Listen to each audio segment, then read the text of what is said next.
bueno, se acaso Moisés, coméntanos un pouco como se fexo esta encuesta lingüística, que aspectos son os que quere destacar realmente e cuál é o objetivo real desa encuesta lingüística, según lo que podemos ver. Nosotros vemos na presentación que fixeron na calidad, había 15 personas, pero bueno, Moisés, este caso.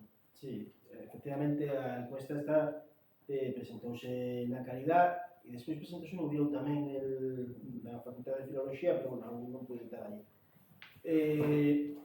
Pero tamén sei lo que pasou, non tuve, pero sei lo que... Non sei se non eche tú, pode ser. Non, tuve, non eche.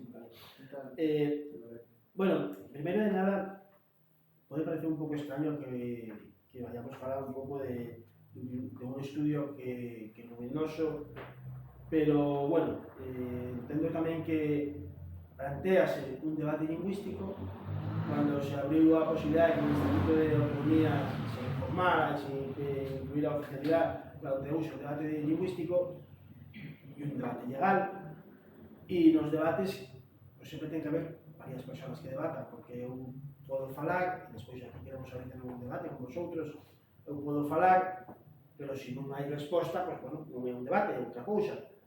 Entonces, nosotros respondemos un pouco aquí a esa presentación e a ese estudio porque entendemos que somos parte da sociedade civil e, por lo tanto, podemos debatir sobre isto. Este estudio presentouse, encárgalo la Academia da Lingua Asturiana, encárgalo a entidade que se chama el Noiscobarómetro, que preside un académico da Lingua Asturiana. Por cuestións sanitarias, que foi en plena pandemia, fixeron a encuesta por teléfono.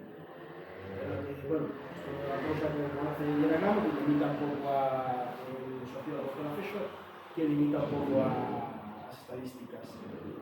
Pero, bueno, son cousas de causa maior, non se pode criticar nada, vaya. A última encuesta fixerase en el 2002. E hasta el 2021, que se fexo o anterior, el que presentan agora, os 20 anos que pasaron, non? Na encuesta hai as diferencias entre os ítems das dúas encuestas. Un ítem é cando lle preguntas algo a persona, esa persona pode responder de 1000 formas a mesma cousa. Por exemplo, unha das preguntas que se fai é sentimento. Si nos sentimos asturianos ou non. Pois se eu lle pregunto agora a ti que tú xentes asturiano, pode dicirme sí ou sí. Ou tú que te sintes, ele pode dicirme asturiano. E pregunto a Vance, pode dicirme eu síntome máis ben asturiano. E pregúntolle, inventando unha resposta, pero bueno, pregúntolle a Natalia, pode dicir eu asturiana estaba médula, non? Entonces, son tres respostas distintas, pero as tres respostas son a mesma resposta. Agrupámosla na resposta asturiana, non? E iso é o que se chama un ítem. Entonces, primeiro de nada preguntan sobre a cuestión identitaria. É unha cousa moi paradóxica nun estudio lingüístico que se pregunta sobre a identidade da xente. E en concreto sobre se se sinten asturianos ou non. Non se preguntou, por exemplo, se se sinten españoles ou non, ou se se sinten europeos ou non. É un pouco extraño, nos estudios sociolingüísticos non é lo común. Lo común é preguntar sobre aspectos da lingua. E nas respostas topamos no 2002 e topamos no 2021. Que el 70% responde asturianos hasta la médula. Eu non teño agora aquí non sei se aparece no informe, pero non o teño aquí agora, pero bueno, hai outro porcentaxe que responde asturianos e un pouco gallegos, medio asturianos, medio gallegos, e un porcentaxe que responde gallegos. Pero el 70% respondería asturianos hasta la médula. Naide responde gallegos hasta la médula, ou naide responde asturianos hasta el pico de aquí. E cando se me pregunta a Yeragamo, un nome un pouco raro, asturianos hasta la médula, pois é o que afirma que, efectivamente, el 70% responderon asturianos hasta la médula. Que quer dicir eso? Que Yeragamo sostén que ante a pregunta tú que te sientes, naide respondeu asturiano. Todos responderon asturiano hasta la médula. Claro, eso non é creíble. Quer dicir que todo o mundo utilice. Ante a resposta é a mesma. Eu podo dicir, eu sou 100% asturiano. ou pode dicir, soy asturiano solamente, a resposta é a mesma. Pero que todas as persoas que responden, que se identifican como asturianos, responden coa mesma fórmula, evidentemente é inviable. Outra cousa é que lo metamos baixo o mesmo ítem e todos digamos, pues, pero el ítem normal sería pues asturianos. E digamos que as cuestións máis viscerales non incluílas. Habría xente que respondera de forma visceral, vale, pero eso non fai falta incluir un ítem, non? Entón hai unha voluntad. Igual que hai unha voluntad sobre preguntar sobre a identidade, non? E sobre el orden. Primeiro preguntamos sobre a identidade e despois sobre a lingua. Pasa que dentro do siglo XIX, lingua e identidade empezaron a ir da mao, e entón se lle preguntas, tú xintes asturiano? Sí. Se acabo de dicir que me sinto asturiano, dicir que falo outra cousa pode despegar, non? Digamos que é unha encuesta nesse sentido guiada. Pero que pasa coa pregunta de que é el que falas? Nel ano 2002, por parte das institucións de Asturias, houve a aposta por, en el 98 por el término gallego-asturiano. Unha aposta que empezaron a defender fundamentalmente en el 98 a apostar por ello, tanto la Academia de la Lengua Asturiana, hay un artículo de José Miguel Suárez, que de aquella trabajaba en la Academia de la Lengua Asturiana, apostando por el término gallego-asturiano como de las propias instituciones, ¿no? Cómo se llama en la escuela, etc. Entonces, en el año 2002, el 24% en esta encuesta que falla esa persona, Yera Gamo, responden que falan gallego-asturiano. Pero en el 2021, en el 2002, además, plantean que é un término que vai ganando terreno, que vai usando cada vez máis xente, precisamente porque as institucións lo apoian. Entón, ten certa lógica. A institución apoia un término e a xente vai asumíndolo. Eu como goberno, propoño un término a xente e, bueno, a xente pouco a pouco vai entrando por ese término, ten lógica. Pero en el 2021, ese término de repente desaparece. Non existe. Non aparece como ítem. Entón, o que en el 2022 era un éxito, que estábamos fendo medrar un término que nos parecía mellor que el de fala, en el 2021 desaparece. Fala era en el 2002 el término mayoritario, un 33% de respostas. Estaba por arriba de gallego-asturiano, pero non muitísimo. E era el término que, bueno, incluía, a maioría da xente usaba de forma espontánea, non? En el 2021 non lo usa nadie, pasa de ser el término máis usado a usarlo un 0%, non aparece como ítem. Bueno, despois hai xente que pode responder Bable en el 2021 responde un 14%, Gallego en el 2002 responde un 2%, el ítem desaparece en el 2021 e palabras de Yera Gamo na propia presentación na calidad é lo que reconoce que agrupa ítems. Esto é normal hasta cierto punto. Por exemplo, en el 2002 aparece el ítem falas locales. Que quer dicir eso? Pois que vas a Tapia e lle preguntas a un, usted que fala? Eu falo tapiego. Vas a Coaña, usted que fala? Non, eu falo coañés. Vas a Gual, usted que fala? Non, eu falo gualés. Hai xente que responde estas cousas. Pois non vas por un ítem para cada un. Fais un ítem que é falas locales. Pero Yera Gamo decide que en el 2021 esta resposta métese dentro del ítem fala é unha viega. Que quer dicir? Que toda a xente que respondeu falo tapiego, falo gualés, falo coañés, falo franquín, toda esta xente en el 2002 contaban como que respondían falas locales, pero en el 2021 contan como que responden fala é unha viega. Toda a xente que responde fala, que eran 33. Dentro del ítem fala en el 2002 entendemos que está metido fala, a nosa fala, a fala de aquí. Pero claro, dicir fala, a nosa fala, a fala de aquí, non ven a ser lo mesmo, pero dicir fala é unha viega, xa incluímos un aporte máis que non se pode meter. Metodolóxicamente non é correcto meterlo en el mesmo ítem. E metémoslo dentro del mesmo ítem. Aparece un ítem en el 2002, que agora non teño aquí el porcentaxe, pero bueno, aparece el ítem chapurreado. Respondía a pouca xente en 2002, pero non me acordo agora el porcentaxe. Nel 2021 desaparece. E Yera Gamo argumenta deste xeito. Nel 2002 non sabíamos moi ben que quería dicir aquello de chapurreado, entonces mantuvimoslo como un ítem. En el 2021 xa sabíamos o que quería dicir, porque tampouco lo explica moi ben, e metémoslo dentro de Fala é unha viega. Chapurreado foi o ítem máis recollido en el ALPI, en el Atlas Lingüístico da Península Ibérica, en el ano 1921. Non sei que criterios sigueron naquele entonces, pero bueno, foi o ítem máis supuestamente máis usado, non? Que aí se reproduce en el mapa. Chapurreado é moi claro que significa falar chapurreado, tampouco unha mezcla, claro. E ademais, hai a diferencia entre responder eu falo coañés a responder eu falo chapurreado. A diferencia é que se eu que soy de Coaña falo coañés e el que é de Gual fala gualés, entendemos que son dúas cousas moi locales, unha de Coaña e outra de Gual. Pero se falamos chapurreado, entendemos que unha cousa moi del noso, bueno, que non sabemos moi ben que é, pero si sabemos que é o mesmo, non?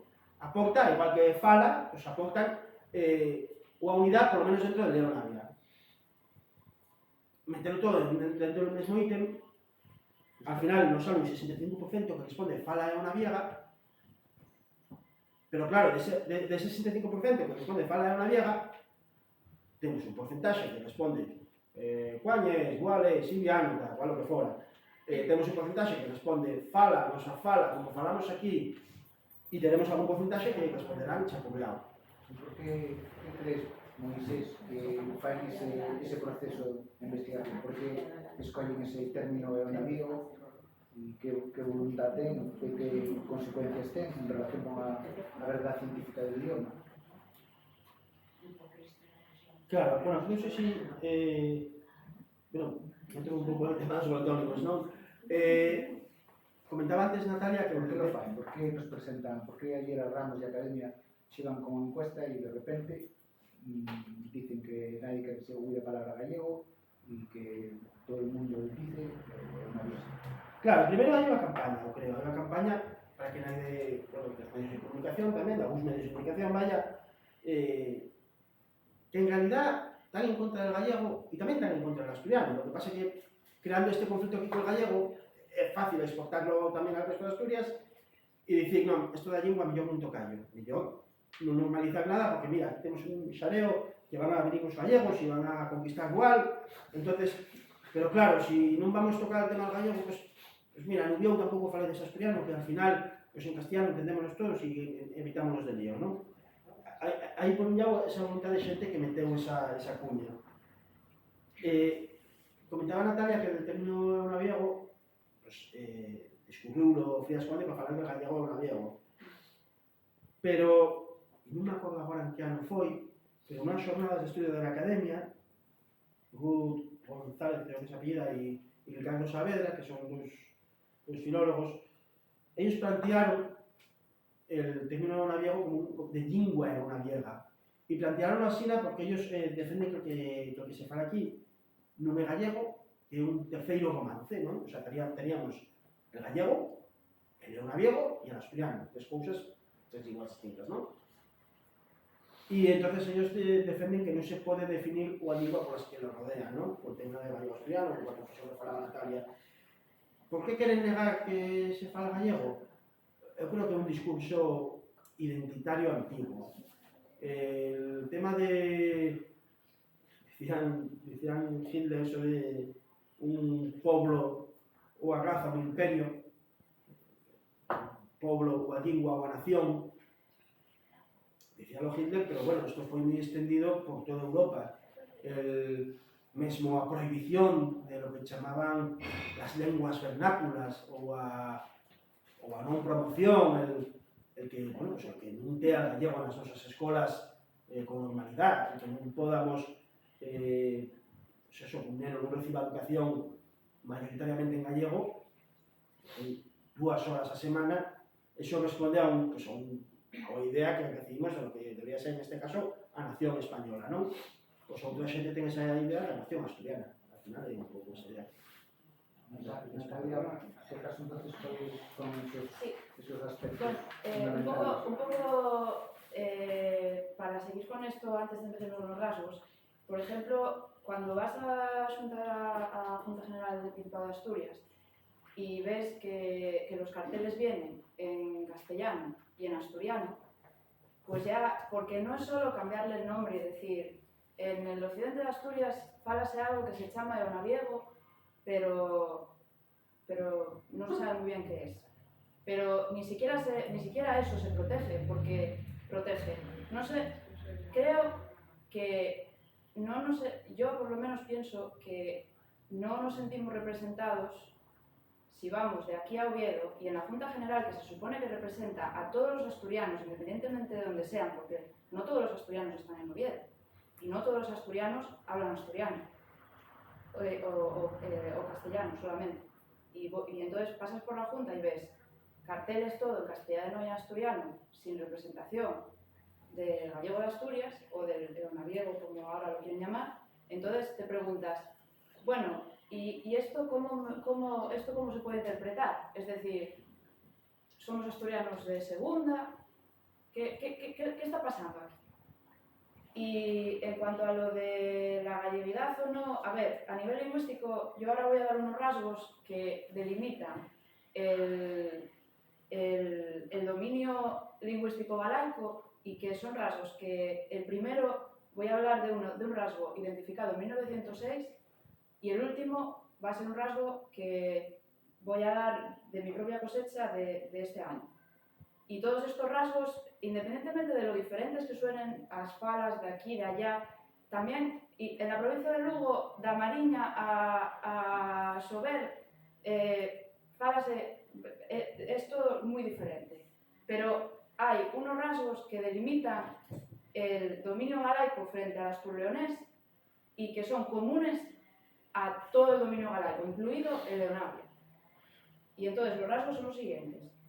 Menéndez Pidal en 1906 ya identifica dos, que son la ausencia de diptongación de las vocales semiabiertas. Esto quiere decir que, por ejemplo, en vez de cuerpo decimos corpo. Por otra parte, también Menéndez Pidal habla de la pérdida de la N intervocálica en palabras como mano, decimos mao. Después hay que esperar unos 50 años hasta que otro estudioso, Manuel Menéndez García, completa esta lista con otros 3 rasgos, y entonces él mismo los define como rasgos fundamentales del gallego, y dice el uso de eu como pronombre de primera persona singular en su forma nominativa, es decir, bueno, eu fun a tal, bueno, en castellano yo, bueno. Uso de la forma che, que viene del latín tibi, como dativo, por ejemplo, douce, te doy. Y también en la misma forma che del latín, de la terminación latina esti, que es morfema de perfecto de segunda persona, es decir, bebiche en vez de bebiste. Y por último también uso de lo que llama él contracciones pronominales, que es, por ejemplo, en xa cho din, ya te lo di, es decir, cho como contracción pronominal de telo. Eso no, y todos estos rasgos no pasan en el dominio asturleonés. ¿Qué más? Bueno, por supuesto, un aspecto que precisamente en Boal importa mucho y que quiero comentar, que es que en gallego hay un sistema vocálico. Este es el rasgo más importante que voy a comentar hoy.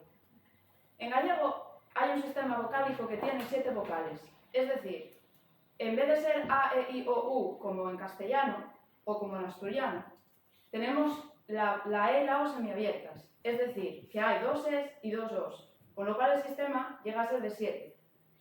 7 unidades que llaman fonemas, que son distintivos. Por ejemplo, todo el mundo aquí que fale a nosa fala, gallego de Asturias, si pensáis en el oso como animal y el oso del hueso de la parte del esqueleto, a mí me gustaría que cada uno ahora pronunciase para sí mismo esas 2 palabras para ver si tienen alguna diferencia, si suenan exactamente iguales.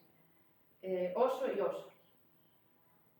Y la razón por la que no suenan exactamente igual, pero pensamos que es la misma unidad, es porque estamos hablando de los 2 fonemas O diferentes, pero que digamos que reunimos en la misma grafía, en una O.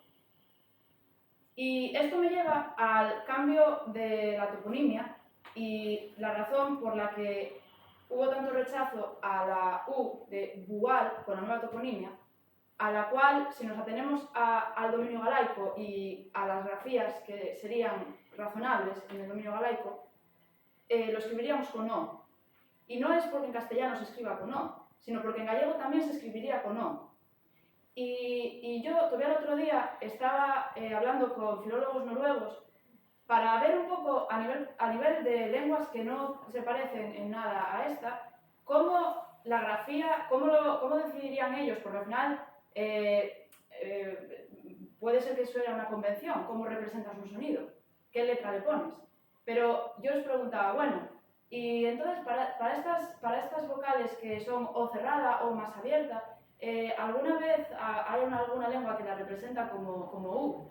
Y ellos me decían, en noruego será el caso contrario, pero y luego me hablaban de lenguas germánicas, tal, nadie, o sea, entonces, claro, yo ahí digo, ¿y por qué entonces se determinó una convención de ese tipo justo para esta zona, como Cuaña, Bual? Y entonces eso me hace pensar, digo yo, pues a nivel lingüístico no parece que tenga mucho sentido. Bueno, eso es otro rasgo del dominio galaico, las 7 vocales. Luego, digamos, rasgos más modernos, voy a dar unos rasgos más gramaticales del sistema verbal. En gallego y en gallego de Asturias decimos cosas como salín tarde e case non dou chegado. El dar más participio, dou chegado, dou aparcado, dou feito, eso no existe fuera del dominio lingüístico galaico. Es decir, lo que estoy diciendo es que yo voy a Gijón y pregunto a mis amigos, pues, ¿qué tal os suena esto? Y dicen, pues nunca, eso no sé qué es, o me suena a Galicia. Pues yo les digo, pues también se dice en Asturias, que lo decimos nosotros. Y no pasa nada. Y eso es otra construcción que vale, sí, puede que vayas a Oviedo y que lo escuches, pero ¿y esa persona está segura de que no tiene raíces aquí? Porque esa es otra historia. Luego, también otra construcción, el ter más participio, que en esta además, de esto sí que sé bastante porque llevo 5 años trabajando en esto. Vamos a ver, cuando decimos, eu teño parado moito na súa casa. En gallego e en portugués tamén existe isto de ter, por exemplo, en gallego, eu moitas veces teño cazado nun día máis de 20 perdices. E en portugués, o Joao ten saído tarde, queriendo decir que saliu tarde moitas veces. Bien, esto es verdad que en asturiano, en el dominio asturlenés también existe, pero hay una diferencia fundamental, que es que mientras que en gallego portugués y en gallego de Asturias necesitamos que la acción se haya repetido, es decir, no podemos decir eu teño parado na súa casa unha vez, o eu no, teño ido ou teño estado en Roma unha vez. Ten que ser cousas que fixiche máis dunha vez e tiene que haber unha repetición. E en asturiano, no, porque, por ejemplo, Ana Cano González tiene ejemplos del 95, por ejemplo, comentaba que ya los tendría en semana. Y aquí, repetición obligatoria no hay ninguna. Es decir, esto es microvariación, porque realmente la construcción existe, el auxiliar es el mismo, ter, tener, no hay tanta diferencia. Pero hay una diferencia fundamental, que es que las condiciones para que se use no son las mismas en un dominio y en el otro, aunque la construcción sea muy parecida. Y luego hay otra propiedad que esta es más controvertida, pero que yo sigo pensando que también es definitoria, que es el uso, cuando usamos en pasado lo que en castellano sería un subjuntivo, por ejemplo, cantar. Por ejemplo, eu xa fixera tal, usado como había hecho. Y eso también lo considero propiedad definitoria del dominio gallego, porque en Asturias, cuando decimos, cuando aquello él se anduvera por moitos sitios, es totalmente normal, pero en mi experiencia, yo por lo menos con gente que no es de aquí, pero que es de otros sitios de Asturias, le suena como raro, dicen, sí, bueno, eso lo escuché, pues eso, en Boal o en Lugo, pero no de aquí. Es verdad que esto está registrado por Cano González o bueno, por la Academia de Lengua Asturiana, como que se menciona que existe en asturiano, pero cuando vas a los ejemplos yo no encontré nada, no encontré de dónde es el ejemplo, quién lo dice, nada. Entonces, ¿cómo sé yo que no fue un ejemplo recogido de una persona que es de aquí y que vive en otro sitio? O que una persona cuyos padres son de aquí. Es que esas cosas, yo mientras no tenga un ejemplo claro con la información con los datos del informante, no puedo decir que esto no sea un rasgo definitorio. Entonces, bueno, no sé si me extendí mucho, pero esos son rasgos que son incontestables o que por lo menos nadie me dio a mí argumentos para que dejase de pensar que son incontestables. Entonces, bienvenidos sean, si los hay. Bueno, creo que todas estas exposiciones de algún xeito